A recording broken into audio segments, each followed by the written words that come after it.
पड़ेगी क़यामत में अपने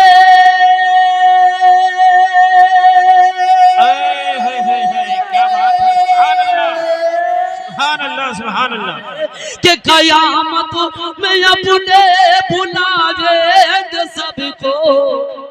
जी जोरे बोलुन ना सुभान अल्लाह প্রত্যেকটি মানুষকে কিয়ামতের দিনে ডাকা হবে কিন্তু বারাদার ও গো মা কলিজার টুকরা আমার মা ও বাবাজি কত বন্ধুত্ব করেছো আজকে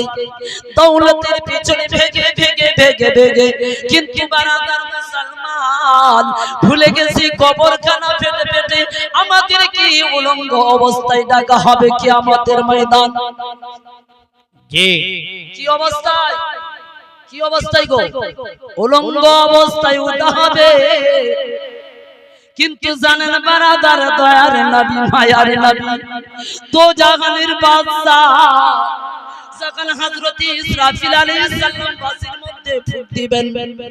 ফুঁক দেওয়ার মাত্রই হযরত জিবরিল আমিন আমার নবী রওজা মুবারকে পৌঁছে যাবেন বলুন সুবহানাল্লাহ কোথায় পৌঁছবেন কোথায় নবীর রওজা মুবারকে সর্বপ্রথমে যখন কিয়ামত হবে কবর থেকে ওঠা হবে হাদিস প্রমাণ দেয় বারাদার হযরত বসে আছেন উনি বুঝতে পারছেন আমি কোথাকার কথা বলতেছি একবার জোরে বলুন সুবহানাল্লাহ যারা উঁচা বলুন সুবহানাল্লাহ সুবহানাল্লাহ রাকার বলো ইয়া রাসূলুল্লাহ ও বারাদার মুসলমান রে ওই যখন নবীর রওজা মুবারকে আমার নবীর কাছে হযরত জিবরিল আমিন যাবেন আর বলবেন ইয়া রাসূলুল্লাহ আপনি উঠুন সুবহানাল্লাহ ওঠা মাত্রই আমার নবী দু জাহানের বাদশা সাল্লাল্লাহু আলাইহি ওয়াসাল্লাম কারো খেয়াল করবেন না আর জিবরিল আমিনকে বলবেন ও জিবরিল বল আল্লাহ কি আমার উম্মতেরকে ওই জাহান্নামের মধ্যে দিয়ে দিয়েছে নাকি আমার উম্মত কি জাহান্নামের কিনারায় চলে গেছে নাকি সর্বপ্রথমে আমার নবী এই উম্মতদেরকে খুঁজবেন আজকে উম্মত নবীকে ভুলে গেছে কাকে খুঁজবেন বলুন না কাকে খুঁজবেন বাবা উম্মতকে খুঁজবেন আর ওখান থেকে ছুটাছুটি দৌড়াতে আরম্ভ করবেন আল্লাহর জিবরিল বলবেন জিবরিল আমার মাহবুবকে বলে দাও কোন মানুষকে ওঠা হয়নি সর্বপ্রথমে আপনাকে ওঠা হয়েছে তাহলে আপনাকে জাহান্নামে কিভাবে দাও সংক্ষিপ্ত অল্প সময়ের মধ্যে বুঝালাম বুঝতে পেরেছেন তো তাহলে কি বলছেন শুনুন কে কিয়ামত মে আপনে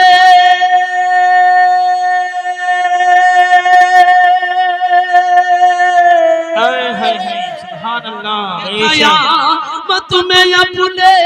बुलावेंगे सबको और मेरे मुस्तफा की सरूरात पड़ेगी बेशक बेटी रहेगी ना बेटा रहेगा ना दौलत रहेगी ना पैसा रहेगा পারবেন না কোন বাবাজি 500 টাকা দিতে বিসমিল্লাহর বরকত প্রথম দান স্টেজে সর্বপ্রথমে পারবেন না কোন বাবাজি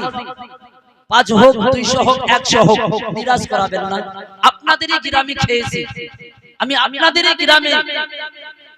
3 থেকে 4 বছর শিক্ষা অর্জন করেছি হযরত শহীদুর রহমান সাহেব ছিলেন এবং শের বাংলাও ছিলেন কিছুদিনের মধ্যেই চলে গেছিলেন তারপরে আমি ছিলাম আর ওই বাবাজিকে তো আমি ভালোভাবে আপনাদেরও বাড়ি খেয়েছি আর এই সামনে বাড়িতেও খেয়েছি এই সামনে বাড়িতেও খেয়েছি আল্লাহ জানো ওনাদের বালা মুসিবতকে দূর করে আর এই গুনাহগার একটা আল্লাহ আমি যদি নেক আমল করে থাকি এই নেক আমলের সাদকায় আল্লাহ ওনার আত্মীয় স্বজনের কবরে আযাবকে maaf করে সকলে বলুন আমিন আমিন সুম্মা আমিন তাই বারাদার কি বলছেন সিরাজাম মুনীরা বেশক ভালো লাগছে বাবাজি শুনবেন তো কে সিরাজাম मुनीरा कहे जाने वाले शम्सो तोहा नूर फैलाने वाले सुभान अल्लाह रसूल अल्लाह আপনার নূরেতে তৈরি করা হয়েছে জগৎকে जी बेशक ওই নবীর নূর থেকে সমস্ত বিশ্ব জগৎকে সৃষ্টি করেছেন আল্লাহ আজকে যেই বেঈমানরা বলে নবী আমার মতো শুন গাদ্দার এই নবীকে যদি তুমি আমার মতো বলো তাহলে তোমার কবরে রিয়াই হবে না কারণ আল্লাহ তাবারক ওয়া তাআলা পবিত্র গ্রন্থ কোরআনের মধ্যে বলেন যে আমার মাহবুবকে চিনলো না ওই আমাকে চিনলো না তাহলে বলুন তো বারাদার মুসলমান ওই যদি নবীকে না চিনতে পারে নবীকে যদি না বুঝতে পারে নবীর যদি সাথে মোহাম্মত না রাখে তাহলে আল্লাহর সাথে মোহাম্মত রাখা হবে কি হবে না হবে কি গো হবে না এই জন্য কত সুন্দর কথা বলছেন শুনুন জোরে বলুন ইয়া রাসূলুল্লাহ या रसूल अल्लाह शिराजम मुनीरा कहे जाने वाले शम्सो तोहा नूर फैलाने वाले सुभान अल्लाह के दोनों जहां में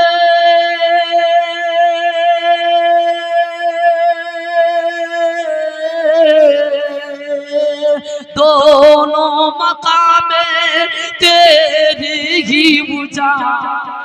बेशक सुभान अल्लाह जहां में तेरी ही बुझाले चमके तुझको से पाते हैं शब पान सुभान अल्लाह चमके तुझको से पाते हैं शब पान वाले अरे मेरा दिल भी चमका दे चमकाने वाले सुभान अल्लाह बेटी रहेगी ना बेटा रहेगा अकेले कब्र में तू लेटा रहेगा छुट्टी तुझसे दुनिया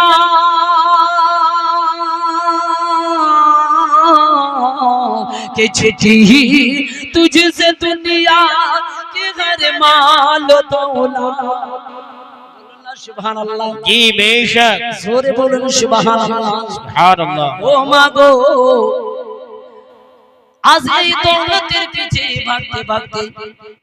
আজকে এমন অবস্থা দাঁড়িয়েছে বারাদার যেই সন্তানকে সর্বপ্রথমে আমাদের উচিত ছিল নবীর মাদ্রাসায় নবীর স্কুলে দেওয়া আজ হাইরি পয়সার পাগল দৌলতের পাগল বারাদার বলুন তো বারাদার দিলের মধ্যে হাত দিয়া আপনাদের গ্রামের মধ্যে চারটি সন্তানের আজকে পাগড়ি আছে চারটি সন্তানের আছে কি আপনাদের এই গ্রামের মধ্যে থেকে কারো বাবার সন্তান এখানে গ্রামের আছে আলহামদুলিল্লাহ নারে তাকবীর নারে রিসালাত या रसूल अल्लाह রিসালাত या रसूल अल्लाह আনবাসী जिंदाबाद সুবহানাল্লাহ বুঝতে পারলাম তাহলে আছে আছে কিন্তু বারাদার মুসলমান ও গো মা যাদের আজকে মাথার উপরে তাজ দেওয়া হবে এই তাজটা দুনিয়ার কোনো আমতাজ হবে না বলুন সুবহানাল্লাহ अल्लाह सुभान এই পাওয়ারকে আর কেউ কেড়ে নিতে পারবে না যত পর্যন্ত উনি না কুপথে এই পাওয়ার কেউ কাটতে পারবে পারবে গো হ্যাঁ হ্যাঁ বলেন না হাত উঠে বলুন না পারবে না তাহলে কোন বাবাজি পারবেন না 500 টাকা দিতে পারবেন না আমি শোনাবো কি কারণে আমরা সন্ধ্যা থেকে সকাল থেকে নিয়ে সন্ধ্যা পর্যন্ত মাথার ঘাম পায়ে ফেলে তবু আমাদের বাড়ির মধ্যে বরকত হয় না শোনাবো শুনবেন তো তাহলে একজন ভাই আছেন কোন বাবাজি আজকে মন খুলে দান করবে সেই জানাজায় আপনাকে যেতে হবে সেই জানাজার মধ্যে বারাদার